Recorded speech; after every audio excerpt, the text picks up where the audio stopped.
Right, welcome to the Old Paratrooper Podcast, and I am joined today by former Royal Marine, former SBS soldier, and operations director of Black Box Global, Pasha Munro. Hi, Pasha, how you doing? I'm very well. How are you? I'm very good. Thank you very much. Thank you very much for agreeing to come on the podcast. I know, obviously, being Power Reg and you being ex-Royal Marine, it's probably a bit of like, well, fuck that, I don't want to do that. But you're here now. You're here now, so it's all good. What I'd like to do, pal, start at the beginning, just get a bit of a rough background about yourself, where you grew up, and kind of ultimately what led you down the kind of path that you took in life, if that's okay. Yeah, sure, mate. Absolutely. So, brought up in North Lincolnshire, an industrial town. My father didn't stay with us very long. He was East Pakistan, so basically, I don't know the ins and outs of what really happened. Mum never explained it, but he went and left mum in Scunthorpe, single parent, which is absolutely fine. I was about 5 years old when he decided to potentially take me to Pakistan, put me in the back of a car, took me towards Heathrow, and thankfully the police got hold of him and stopped it, and I was sent back. But his intentions were to take me and take me over there, and that's where I would have been brought up. Because previously I had an older brother who had done that route and pretty much stayed there on his own. My actual dad stayed in the town, i.e. in North Lincolnshire, and he kind of posted him back to, not back, because he'd never been there before. So he sent him back to my dad's ancestors, kind of thing. Well, on his own. So wow. Yeah, so I have seen my brother since a few years back, and he explained that going on that trauma back over there, not knowing anybody, was horrific, and didn't know anyone. There wasn't anyone to ring back up or video, etc., etc. So he was there for pretty much 10 years on his own until I guess he was old enough to make his roots back here and cracked on his own. So yeah, that would have been potentially me. Thankfully, mum, however she did it, stopped it, and I came back. Wowzers, that's crazy, that, isn't it? It's to send him over there. Was there any family over there at all for him, like aunties, uncles, or was he just? I think it was, but he would never have been introduced to them because he was brought up in England as well. So for him to potentially say you're my uncle or however it was, he wouldn't have known them, and he was only a young lad as well. So I think he was probably, I'm not sure, probably 6, 7, 8, something like that. Anyway, so he wouldn't have known anyone. Yeah, I know. Well, that would have been certainly a different lifestyle for you if your father would have got you over there, and obviously it'd certainly change your life completely, wouldn't it? Yeah, absolutely. And you sometimes hear things like that still going on. You know what I mean? In this day and age, so you'd like to think that things are in place, and stopping all that kind of nonsense. Yeah, well, it's a bit of a weird one. I don't know what the kind of extradition rules are, or trying to get you back from Pakistan, but I could imagine politically it'd been a bit of a minefield, wouldn't it? Well, I guess in them days, as a kid, you didn't even need a passport either, did you? No, not at all. No, I can't remember when that changed, but yeah, before a certain age you didn't, and God, that is crazy. Yeah. So obviously after that, what age was you about then when that happened? About five. Right. Okay. So you kind of grew up in North Lincolnshire. Obviously you didn't go over to Pakistan. So what happened then? Was you always going to join the military, or? No. So mum had several relationships, etc., and none of them was particularly good. Leading on to the last kind of chap was who I kind of called stepdad, and that wasn't a very good relationship for the family. So it kind of made me try and get away from that, as well as the town I lived, because the town I lived wasn't inspiring.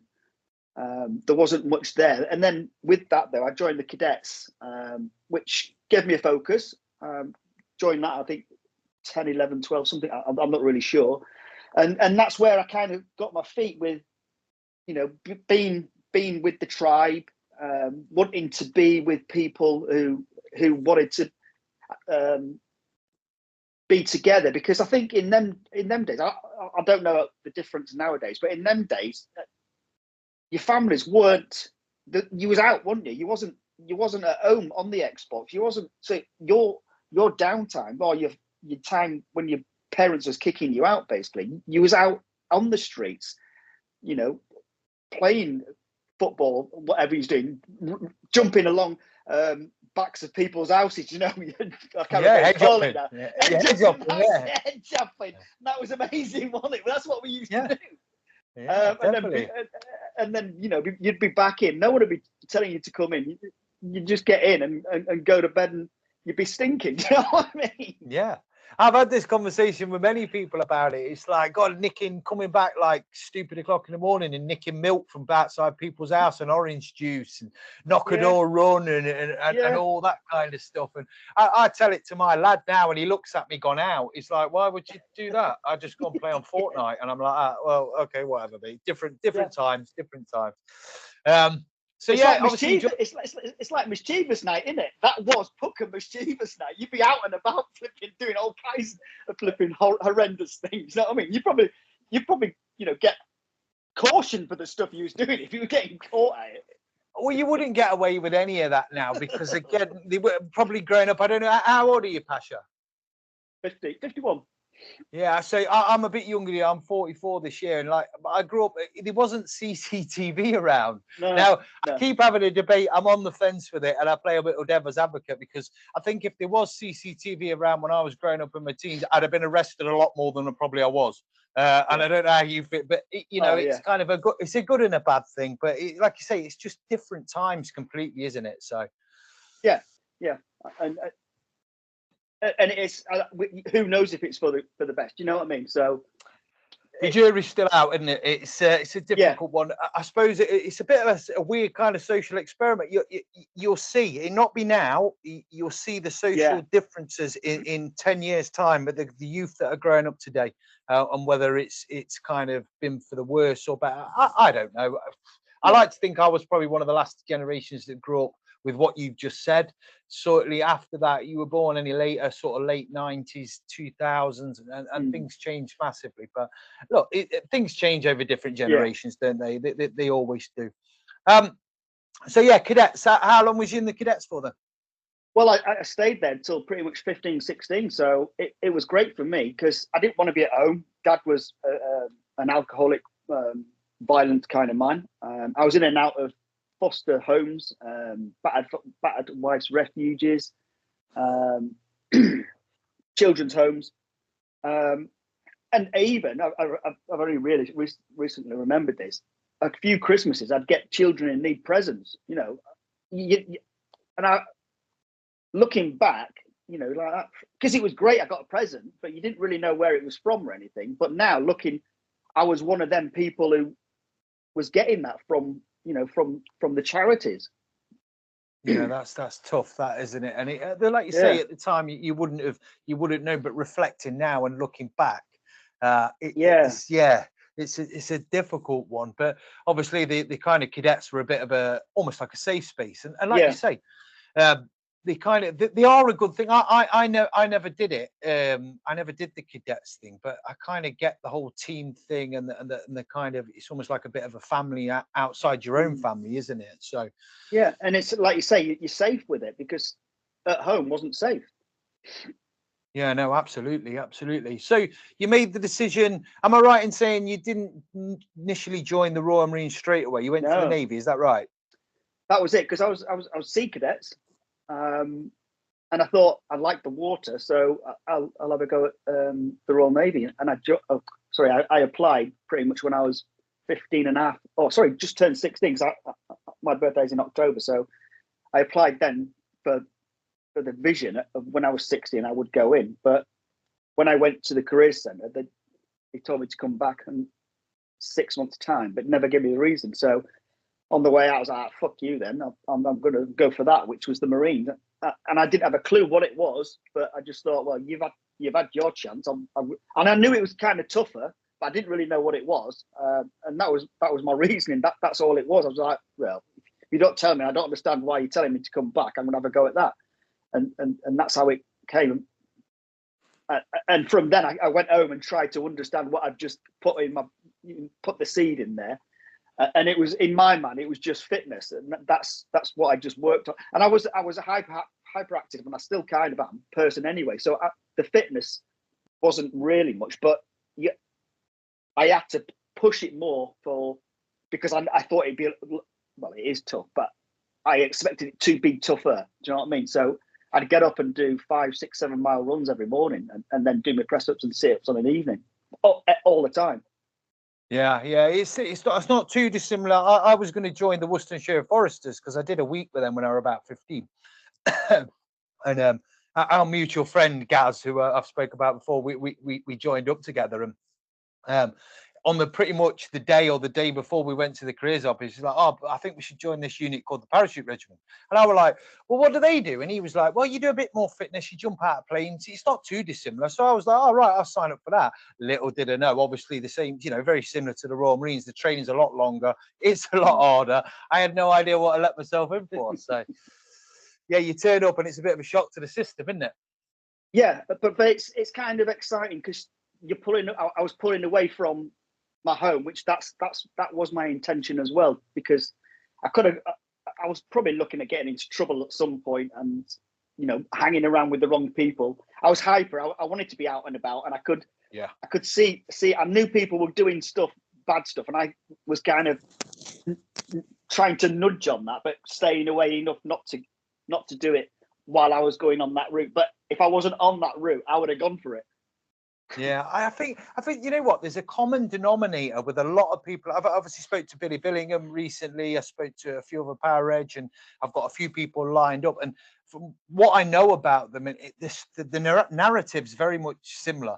They're the people that tend to go down the certain routes. Obviously, I'm not comparing my route to yours because you obviously went SF, and that we'll come to that in a minute. But it's like it tends to be people that are a little bit. I have ADHD. You've said about hyperactiveness, and it's probably on the ADHD spectrum and stuff like that.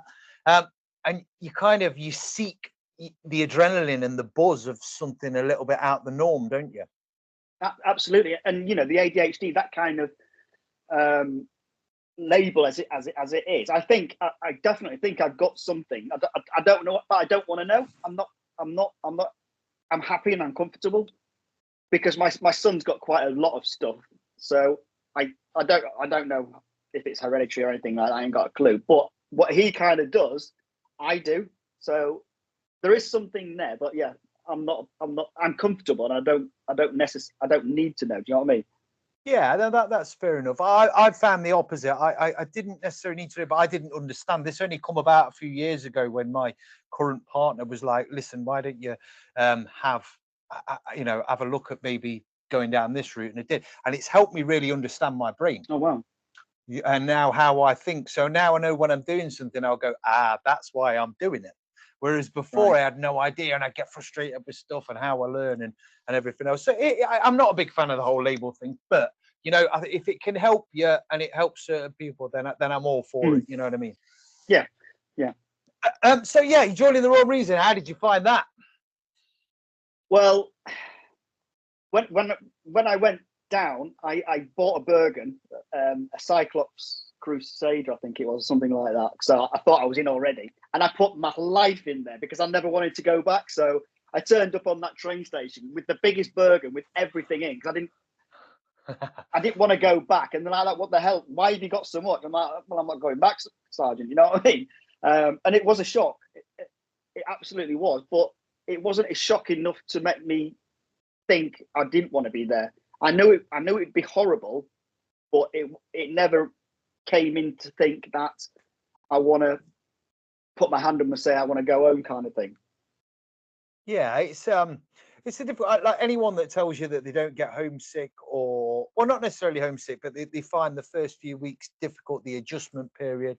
I think they're not being overly true to themselves. Everyone's going to find it difficult in their own way, whether that's the fitness side, whether that's the discipline side, whether that's even down to the administration side, because you probably found the same in the Marines as I did in Power Regis. People didn't know how to shave or admin themselves, and people went down in the camp, never mind out in the field, with just not personal hygiene and stuff. You know what I mean? So I was quite weird on that, because the locker kind of inspections and things like that, I actually got a buzz out of it. It's because it was something I owned, and I never really owned anything. So that was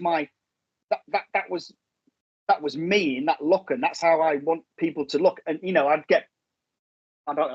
wouldn't get picked up for it, because I'd be up all night flipping ironing it and putting it in the little folded globe and laurel lines and everything, and I really got a kick out of it. And it's really weird, because I don't know if anybody else ever did, but I did, because it was it was my stuff. I've never had stuff.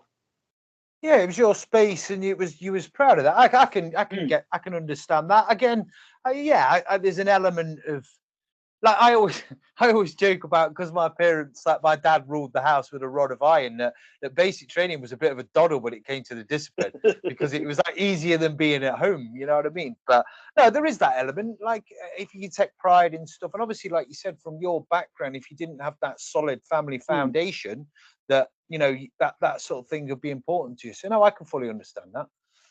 But I think one thing I did really struggle on was, obviously there was no mobile phones, or there was no connectivity back home. But on an evening or weekends and night, there was the duty phone, the phone box, and I'd ring up and nobody'd be there, or no one would be wanting to talk. So that was the struggle. I was kind of like on my own, and then watching everyone else come back and feeling better and looking better with themselves, because they've just had that conversation with the dad, or with someone who's inspiring them, or pushing them, or just saying, you've had a crap day today, tomorrow's going to be kind of better. That was a difficult part. No, I can imagine that being really difficult, because again, I do recall probably about week 4 or week 5 ringing home, and I was really finding it difficult with the homesickness and stuff. And my old man was like, "Well, you're not coming back here." He was literally like, "You're not coming back." and I look back now, it was cruel to be kind, but again, that little prep talk, and if you didn't have that and you were on your own, that's going to make it probably 10 times harder, I would imagine. And nowadays you would bring your mate up or somebody, wouldn't you? Where even them days, no one had the phone. So again, it was lonesome. Yeah, no, definitely, mate. So that is a very, very difficult one. It's a good point. So basic training, any real dramas straight through basic? No. Week 15, you go through a week of tests. All my fitness ones, I was always superior, or there was always trying to get me to break a kind of record or something, which I was just floating, to be honest. I enjoyed them trying to push me, but when they're not looking, I'm kind of like not bothered and wanting to just pass and do a good pass. But it was the field craft. I wasn't all over the field craft, the signals, things, the basics. I wasn't there, and then they sent me back another month. So that was obviously a big kick in the balls, but it wasn't. I mean, I spoke to kind of a few people who've gone through that process, and a lot of people don't actually put their hands up and say it, but it can break people down. But for me, I'm going to be here till I'm finished unless I break something. So it's embarrassing, but I didn't get the embarrassment. It was all right. I'm not as quick as I should be, but I'll get on with it and give me a chance, and I'll do it. Yeah, I kind of openly, when I've been down there quite recently, but on the same with Forces Radio HQ, the same as you've just come on. And I for a long time, I didn't admit, I just didn't talk about it, that I did P Company for 3 times. But now I almost wear that as a bit like a badge of kind of honor, because I spoke to a lot of people and they're like, "Fucking hell, I don't think I could probably do it a second time, but not 3 times." So I'm quite proud of the fact that I've got that mindset that enabled me to push myself to do it. 3 times. Do you know what I mean? So I don't think there's any shame in if you got back squatted for this reason. And how old were you? So you were only like 16, 17 when you joined? No, I was 19. It took me a couple of years from the 16 to sort myself out. I was still having problems at home. I left home, so I was kind of floating, and I did work, but then because my mother had changed my name every man she met, it wasn't ever legal. So I had to go through the process of in them days, you could just they just thought you could just change your name. You know what I mean? Which makes for a bit of a nightmare when you're being vetted, doesn't it? Yeah, so I had to go through the process of changing my name by default and going through the dates, and all that kind of stuff, which took another 6 months anyway. So yeah, that pushed me back. So I joined quite late. Well, not late, but at 19. Well, 19's still young, and you're still only a kid, aren't you? Let's be honest. Yeah. Up until sort of your mid-20s, really, I think realistically, you're a kid. So that training, even basic training for your kind of your infantry regiments is tough. But again, for parachute regiment and for Royal Marines, that's notably known for being tougher than the rest of the armed forces. It's hard when you're young. And I always said, the guys that were in this sort of early 20s or mid 20s, they kind of not breezed it, but it seemed effortless. But the younger you are, the kind of the more difficult it was. So yeah, no, it's an interesting one. So straight out of, did you, obviously you got back squatted, you went on, how did you find the commando training? And you have to excuse my ignorance, I don't know exactly how the Royal Marine works in comparison to Power Reg. So you get at the end of, so you get a commando test, which is Monday to Friday. I think it's a test every day, or something like that. And to be honest, I'm not saying it's a breeze, but it wasn't a slog, or it didn't phase me, shall we say? And it was fine, absolutely fine. Yeah, straight through. I think it's the beat up if you can get to that part. But I've always argued that by the time you got there, you're a bit run down, aren't you? You're kind of carrying a few niggles, and unless you're some people don't, but a lot of people have got niggles and everything else. So to push yourself them through that week of training. But if it's very, very similar to Power Reg, we got left alone while we were on P company. So you do your event or whatever, 2 events a day or whatever it was, and then you kind of get left alone in between, which was a bit of a novelty, whereas you were getting hammered throughout training. But on P company, I don't know if that's the same. To be honest, I can't remember, but I just remember that day was just that particular test. I'm pretty sure it was the same. He's just, that's you then, and sort yourself out for the next day, relax, kind of, and just eat. Yeah, eat loads of pasta meals, extra meals they put on in the stockhouse. Yeah, absolutely. So obviously passed out of training. Where did you go then? What unit? I went straight to 4-5 Arbroath. So that was September 91, which I went straight on to. Well, I joined Motor Troop straight away. Went straight to mountain training, which that was tough because I was given a bipod, mortar bipod, which is horrendous. I didn't know how to put it together, do it, fold it away, and so I'd looked a bag of shit anyway. But trying to walk up the flipping glens with that on, I did find that hard straight away, and trying to keep up with everybody else, even though you just passed, all the tests, etc. It was kind of different, and it was harder. I think it's your own pressure as well, because you're trying to make people, or trying to look good. You don't want to look crap because it's first impressions, and you haven't got a clue what you're doing anyway, because you're doing all these routes.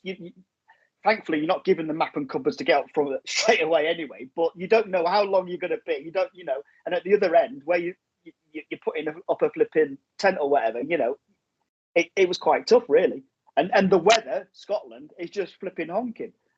Yeah, it is honking. And it's not. The thing is like you taught every skill that you would need coming through depot, as it were, but then you're learning on the job when you get there. You don't learn your craft, do you, until you get to your unit, and then your senior kind of NCOs are kind of feeding you down, and you gain that experience, and then you can cut away some of the info that you learn in depot because you didn't really need it, some of the basic stuff, but you know what I mean. So yeah, it's a learning curve, isn't it, when you get to your unit, and it's intimidating as well. It is intimidating, isn't it? Absolutely, because I joined mortars, it was full of the old sweats, so they didn't want me to be part of them because I was a sprog, so I was getting all the sprog treatment straight away.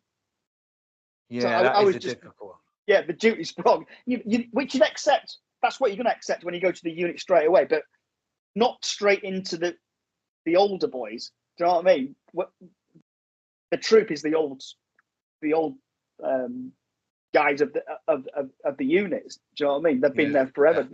Some of them have been down the Falklands and stuff. You know what I mean? And you're just keeping your gob shut and doing whatever they're telling you to do, even though it might not be wrong. Right? Sorry. Yeah, I know it is a difficult one because obviously usually you go to. So I spent my whole time in a rifle company. I never went to support company, but again, you do about 3 years in a rifle company before you then went across. If you wanted to go to support company, or you went to sort of tanks or patrols or stuff like that. But obviously, I joined a bit later. I was 97, so there was some Falklands veterans left. But obviously, being 91, 92 when you joined it, there's still been quite a lot left. So again, scary creatures, them Falklands veterans, aren't they? and they just look hard. Do you know what I mean? I don't know. Yeah. There was just hard people. Yeah. Oh, Tashers. Usually got a standard issue Falklands Tash. And it just looks scary. Yeah, no, fair play. So tours. What sort of tours? Because obviously early 90s, I would imagine it was island heavy. Yeah, it was island. I did two islands in the 90s. When Iraq was going to kick off again, I think it was 94. We went over to Kuwait and dug in. And Saddam Hussein just pulled his tanks up and just nudged it and went off. Nothing happened there. And then, it was just that was my only operations was island, which in the 90s was just boring because you wasn't getting any. It wasn't operations really. It was just policing. Yeah, it was good. It was good. It was good in a way, like patrolling and navigation and getting dropped off and sort of honing a few skills, wasn't it? But they were long, kind of tedious tours, weren't they? Where there wasn't a lot. I mean, there was potential for bits and bobs. But I think again, sort of the main sort of nastiness of Ireland was probably like late 70s, early 80s, and again, by the time the 90s were coming in, it was dying off a little bit, wasn't it? It was less volatile, as it were. Yeah, and we didn't do as many patrols as well. So you're in the hangar. I can't remember what you call them, the fobs, and that was you for 6 months. Yeah, I know they were just horrendous, weren't they? They were crazy. I did 3 tours of Ireland while I ran, and I did Besbrook and then Knocknacloy twice, and they were just, like I say, I did a little stint in the towers as well, in the golf towers and stuff, and it were like being in prison. You couldn't do anything. And again, it might be a little bit different if that was around nowadays because you would have had your mobile phone and comms. But even internet was in its infancy. It was like you'd have to like dial up internet to ring someone at home, or it was just crap. So when did you decide? How long did you do in the Royal Marines before you decided to go on selection? So in 96, I did my first aptitude for selection. And that was a few weeks in pool getting thrashed. 1 week on the water, I was in canoeing and all that kind of stuff, and then a week diving. Passed that, and then went on selection in 97, but I didn't pass. I wasn't good enough on the test week. Where did you come off on the hills? Test weeks. Yeah. Right. Okay. And then I went back again in the June. And had another go, and I shouldn't have. And it was just I wanted it there and then, and I should have actually waited because I got to the same position again and failed it. So lessons learnt there. Well, there's not, let's be honest, there's not overly, I think, of all the people I know, there's very, very few people that get through first time. It's usually a couple of goes, isn't it, for selection? And usually a good gap in between them, because it is harsh on your body. Everyone knows selection's nails. It's not one of the hardest, if not the hardest, special forces selection in the world for a reason. You know, it is hard on the body. So to do it, to do it like twice in sort of it's going to take its toll, isn't it? Yeah. So you came back to the Marines. How long did you have them back in the Marines before you had another go? So I did both attempts in '97, and then I went back, and then I went to Plymouth because I didn't want to go back to Scotland because I was embarrassed. And then I kind of went off the rails a bit, and then went and did my motor fire controller course. So I was a corporal then, and then we went back to Besbrook again in 2002. And I was like, I don't want to be here. I've had enough of this. And then I put in my notice to go and do the Mountain Leaders course. So I did a few months in Besbrook and then came off to go on course back in the UK. Well, back in England. See, I don't know. I've heard about the ML course and how it's supposed to be nails, and apparently it's on par with selection as far as like being difficult and stuff like that. So what can you talk? What does it entail, ML? So you start, I think it's July, August time. So you do a month climbing in Cornwall, then you go to Wales, walking along the hills, etc., etc. Then it's Scotland until Christmas, and then from January to March you're in Norway. So it's a long course, and I personally think it was a lot harder than selection. Really? But that then obviously that will put you in good stead. Did that then put you in good stead as training for selection? Well, I never thought I could do selection again because I had my two chances then. So this was the next best thing. So that's why I did it. Passed that in 2003, and then did about a year, and I got promoted quite quickly. And I was speaking to a couple of guys and said, just be necky, and asked Hereford for another go, and that's what I did. I wrote to the training team, said, look, I'm an ML. Please, can you let me have another go? And I got the green light, basically. But then I said, oh, by the way, I'm too old, because I was 33 then. And he's just like, you necky so-and-so, you know, and you need to be the pucker grey man now, because I know exactly who you are, and everyone knows exactly who you are, because you've just been necky, firstly, for flipping asking for another go, and then secondly, because you're too old. So, yeah, in 2006, I went on selection and it was I passed. Awesome stuff. How did you find it that time? I'm not saying it's easy, but I was in a completely better, confident place, and a lot of it was the mind as well. To understand, just use that day. You know, don't pressurize yourself. Go to bed and put everything behind you. Tomorrow's another day. Make yourself better. You know, if you have fucked up, don't worry about it, because everyone does fuck up, but just don't fuck up the same thing again. You know, and a lot of people, you can see a lot of people worried about that when they're getting told off, or, you know, they're fucked up, but they don't. A lot of people didn't put that to bed, so they're worrying all night, and you're losing sleep, and etc., etc. And that was a big thing. You know, I think my experience helped me a hell of a lot. Yeah, I can understand that. It's a psychological thing, I think. I've never been on selection. I kind of left to go and do the close protection stuff. Biggest regret of my life is not having a go, but I am way too old now, and I wouldn't even get. I don't think I could do a BFT anymore without something breaking or a hamstring flying out or something. But yeah, it's the whole selection thing. I think sometimes people, because again, I know some probably the same as you know, some absolutely amazing soldiers.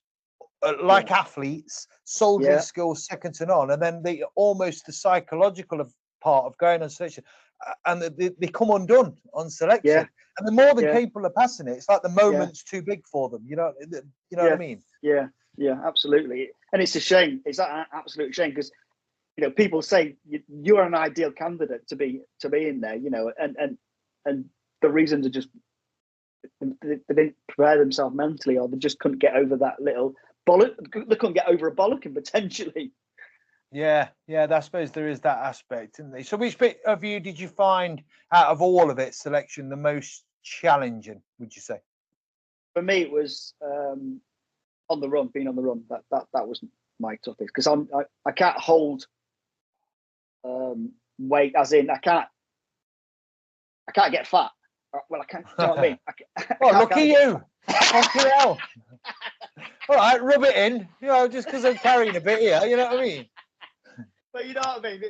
After a course like that, I'm still losing weight with everybody else, but I can't. It doesn't matter how much I'm putting in. It doesn't glue, because it's just all going. So I'm skin and bone. And then running around in, I think it was, it was winter with a flipping grey with a coat on, and that's it. Do you know what I mean? Yeah. And you're on the run. That was tough.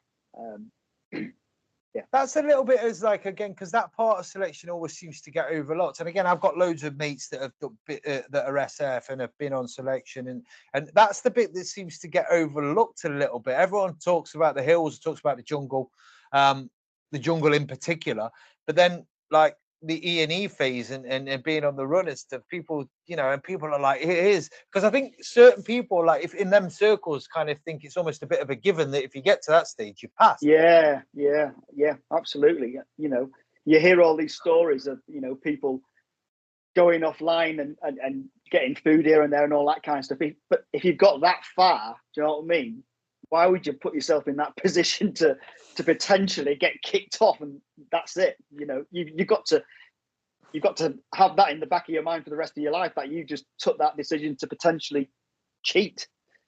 Yeah, no, it's a difficult one. So yeah, you pass selection, third attempt. You go to the SBS. Yeah. Was that always going to be the SBS, being a Marine? Because I know it's again, it's a difficult one, isn't it? I know they're both pretty much. I mean, you might be able to tell me different from what I've read in the research I've done and the people I've spoke to. There's not much in it. This training's very, very similar. Yeah, I mean, before I actually went on selection and I wrote to Hereford for the go, I actually went to Hereford for a briefing course, and their briefing course at that time was like a picnic. It was pretty easy, to be honest. No disrespect to just walking around the hills and a bit of navigation for a week. Whereas then I thought, right, I do want to actually go to pool. So then I did the pool one, which was absolutely, I'd say that was harder than most of the hills. It was horrendous. Absolutely running around the Purbex with flipping. Oh, it was horrible. Obviously workable, but the failure rate of that, it's massive. Okay. But then I decided to go to pool then. But when I did selection, my intentions was all the way through it to go to pool. Yeah, it seems to be the natural thing, for Royal Marines to go to the SBS, and for sort of Power Edge and the Army, or go. It doesn't always work like that. I know, again, the mutual friend that we have, I know that kind of he was probably one of the first to go from sort of Power Edge down that sort of avenue, which was a bit unheard of, to be fair, at the time. But well, there you go. It is what it is. I don't know why he'd want to do that, to be honest. Associate with the cabbage heads. But it is what it is, mate. It is what it is. But no, the Power Edge and Royal Marine, I've got loads of Royal Marine friends in that, and the banter, I love the banter between. And I think if you speak honestly, I know I'll say it, that if ever was in a combat situation, I'd rather have a Royal Marine inside of me than any other unit, apart from obviously my own bit. You know what I mean? And hopefully that's kind of a mutual thing. Someone said to me once that the same animal, just a different coloured berry. So yeah, I mean, when I did my motor fire control course in Warminster, I was with the Paras, and we had a flipping great time pissing about, and it was great, and it was competitive, Who's going to be the best today, kind of thing, and it's good, it's great. Yeah, I see a lot of it now on social media, and that, like, commando speed bar. It's always Power Edge trying to beat the Marines, or the boxing or the football or the rugby. And I love the banter and that rivalry. I think that's really, really healthy for the two kind of elite units of the British Army. Do you know what I mean? It's a good thing, and hopefully that will continue.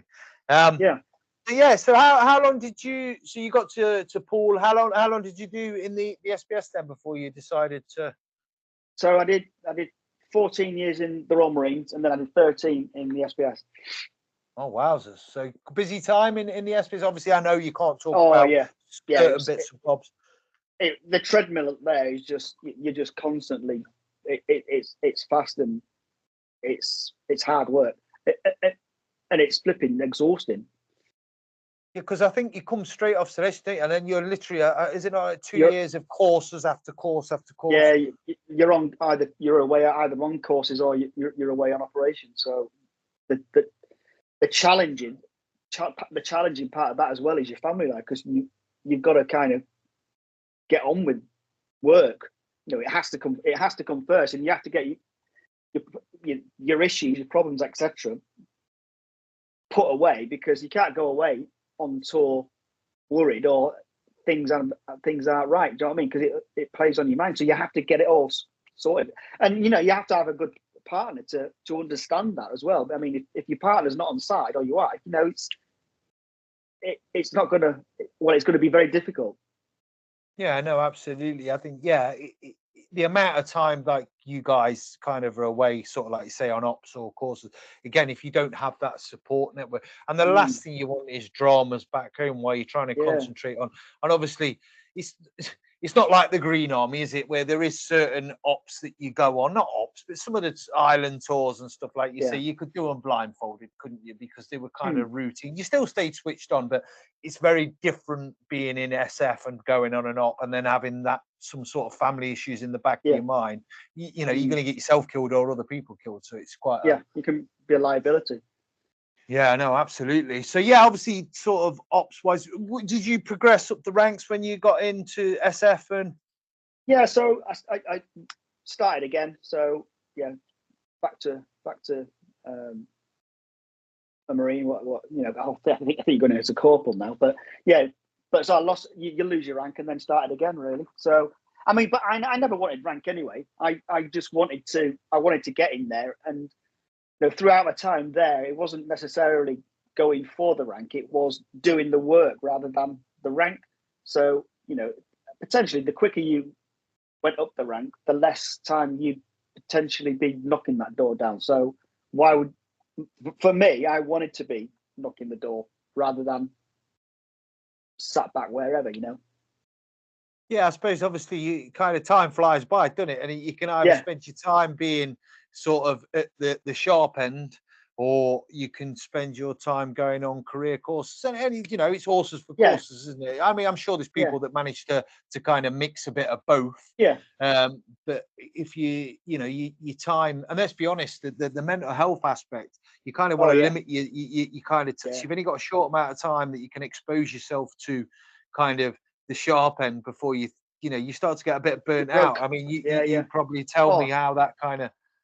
Well, there was a few times I went into them situations, and in that environment, I think it's very hard to put your hand up, because you don't want to let anybody else down, and to pull yourself out, and then they're down a potential person. You know what I mean? So I think for me personally, it was trying to put it to one side and trying to roll through it, which in hindsight, once I learned that later on, I shouldn't have done that. I should have got myself fixed, shall we say, and then got back in. But at the time, you don't see that. You need to be back out that door. Of course, you probably don't want to step away from because again, you feel like a little bit like probably you're letting people down. Again, for a long time, and it's only just sort of now in recent years that the stigma around it is not like it used to be a sign of weakness. If you admit that you've got some sort of mental health issues, and let's be honest, if anyone's going to get mental health issues, it's military at the start, but also the kind of SF, because of the constant exposure to kind of the stressful environments that you're in. That's it. And when I was coming up to my 22-year point, at the time I was thinking of leaving, And whoever I spoke to at the time, when I was a bit ill at the time, but I didn't tell anybody. But I was looking to go into security when I left. However, whatever, I didn't know what that looked like. And I was told that if you have head problems when you go there, you won't get into that industry. So I had to kind of hide that and not get it on any kind of record, which yet again, in hindsight, it didn't help me out, because later on it just doubled it and kicked me right in the balls. Yeah, but again, that's authorities again making a stigma around it. They're almost saying if you admit that you've got some sort of issue, your career is going to come to a standstill. And that's the wrong way to go around it, because just because you've got some sort of mental health issues brought on perhaps by post-traumatic stress doesn't mean that you needed a straitjacket and put in an asylum. Yeah. You know, it's not the case, is it? It's and there's obviously varying degrees in mental health as well. So yeah, it's a bit of I can't quite get that, how they put that sort of stigma around it and say, well, but I have heard that as well. You come out of the military for any reason, and obviously there is that many people in the sort of private security industry and the security industry, they can afford to be picking juice. There's a lot to choose from. Yeah. So what was the decision? So you extended. So you did your 22, and then you extended by another 5. Is that right? Yeah, I got the. I ended up really liking diving, so I got a job diving another few years. So I was happy with that. That's what I enjoyed. So I carried it on. Well, like diving instructor, or? Well, I was a diving instructor as well, but it was operationally diving. Basically. Good stuff. And again, I have spoke to a few people in circles, and they talk about the diving aspect and navigating underwater and all that kind of stuff. And it just sounds absolutely nails. I'm not going to lie, it does sound honking. I heard about it. I was like, why the fuck would you want to do that? But hey, look, if that's what floats your boat, then fair play to you, pal. So yeah, obviously, kind of you did your 25 years or whatever, how many years you did, and you decided to leave. Was it always going to be moving into the security industry? Was that always what you fancied? Nah. So in the last couple of years, I started building my network up, ready to leave, getting on LinkedIn, meeting people, etc. And my idea was then, I wanted to be a civvy. I didn't want anything to do with the military. It's a clean cut. There's the line in the sand. I'm gone. So coming towards the end of my time, I got a job as a project manager for a wind farm, and I started that in the January, but I wasn't meant to finish work until the April, but I got permission to start it. So thankfully, my transition didn't really happen. I mean, a lot of people was advising to have some time off, etc., and my wife was advising that. But I was I'm ready for this. I want to get in there because it's different, and I've got an opportunity to get straight into a decent role. I'm working not far from home, so my family life will be better. I'm moving back up north, and the salary which I negotiated was good as well. So it all opened up for me, and it went really well. And for the last few months, I was getting the project manager wage and still wage from the military as well. Yeah, that's also bonus, double bubble. We can't argue with that, can you? Absolutely. And it was great. And I did that for a couple of years until COVID hit. And I kind of got my salary. I don't actually know why they got rid of me, but I'm presuming my salary was quite good for them to pull back on and to say, we don't need you anymore.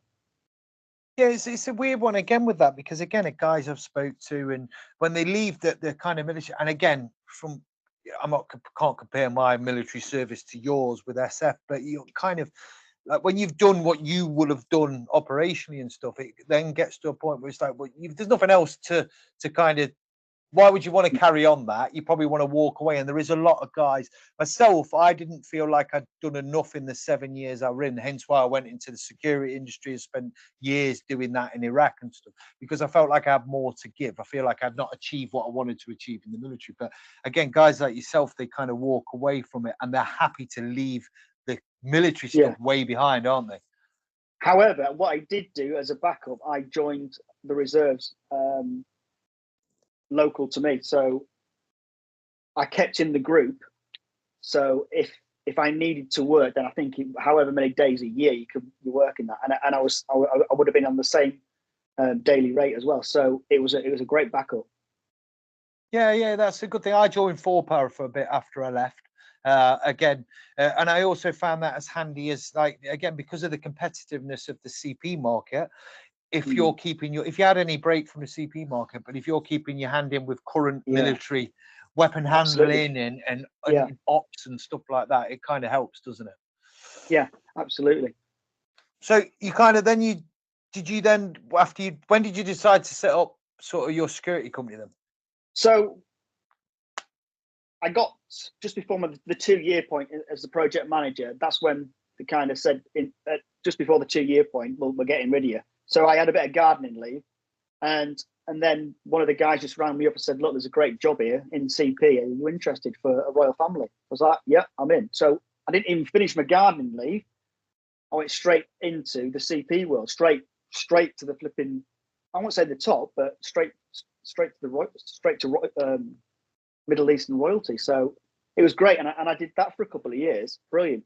I was back with the lads, the lads I actually worked with as well previously, and it was great. And then I've got the same kind of thing. I came to a point where they didn't need me anymore, kind of thing, and then I got moved on. But in hindsight, it was great for me because I was bored. And I was looking for something, but I didn't have the balls to jump over the other side. Do you know what I mean? I wanted something else, and then I got pushed onto that. But I always had stuff on the side, not stuff on the side, but things. If anything ever happens, I kept on fallback. Yeah, I always kept on doing my networking, speaking to people, finding out what's going on, what the market's like, etc. And then I went straight into pretty much the circuit, and I was bouncing around doing some great gigs, doing yet again royalties, celebrities, and it was just me. So the people were wanting me, and it was great, man. I didn't need to work continuously because I was getting the calls to, can you come and look after so and so who's in town for X amount of days, etc. And I did that for pretty much a year. And within that as well, I went to the Ukraine for a while. I got completely excited about that. And I was dodging around there for a bit. And I put that to bed after that. I was like, I'm not doing that again. But when I'm done with that. Yeah, I was like, I need to start growing up now. I'm not, flipping that. Come on, screw that up.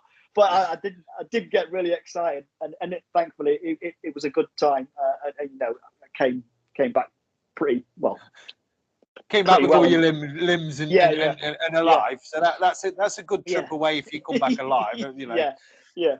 But then I got the opportunity to start this. I got a bit of backing to start my own Black Box Global, and then that's been just over a year. Well, just under a year.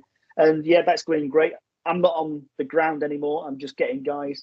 I'm not necessarily doing CP. That was the intention at the beginning, but it's got grown so many arms and legs that I'm doing port security. I'm doing a little bit of maritime security. I'm doing a lot of cyber stuff. The security bubble is just so big. There's so many entities. It's amazing, and we're just about to get a big contract to do penetration tests. So because the security world's so there's so many people in it trying to get the CP, it doesn't bother me because there's so many other things people are looking at, that there's so many opportunities. It's great. Yeah, well, there's always been loads of kind of, like you said, work and avenues to go down. And I never really got when people were like getting greedy with it, because there's always a lot of work to go around. didn't they? Yeah. You know what I mean? And the networking thing as well. And you probably met blokes along the way as well with the networking thing. Well, I'm not sharing that information because keep it to themselves. And I never got that. If I got wind of a job, I'd let people know. And because you never know when you're going to need that bit of a leg up as well. Yeah, and that's happened quite a few times. When you see an advert and then someone who needs that, just put them two together, because like you say, you never know when you need that little bump up, because anything can happen. Yeah, of course it can. Well, look, I it's been a pleasure. I'll have a chat with you in a minute off air. Brilliant, pal. I'm conscious, like, obviously you've got more going on than I have, I suspect. So yeah, I'll have a chat with you off air, mate. But it's been an absolute pleasure, pal. Thank you very much for chatting to me. Thank you. Cheers, mate. Thanks.